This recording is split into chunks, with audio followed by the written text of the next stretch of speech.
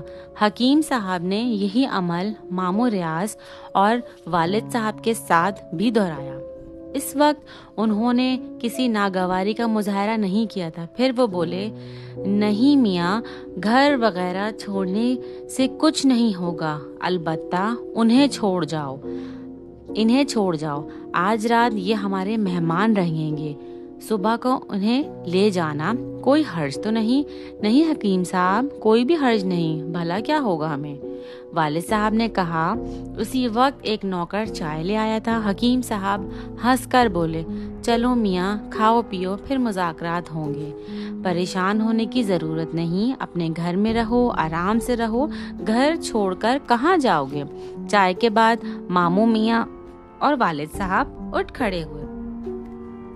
حکیم صاحب نے انہیں وہیں سے خدا حافظ کہا اور پھر مجھ سے بولے، جوتے اتار کر آرام سے بیٹھ جاؤ مسعود میاں، رات کو بات کریں گے، کچھ پڑھو گے؟ ویسے تمہیں یہاں تمہارے مطلب کی کوئی کتاب نہیں ملے گی، مجبوری ہے، آرام سے بیٹھو، کوئی تکلف مت کرو۔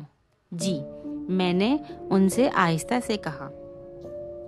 ایک خاص بات میں نے محسوس کی تھی کہ وہ حکیم صاحب اس کے بعد اس کمرے سے گئے نہیں۔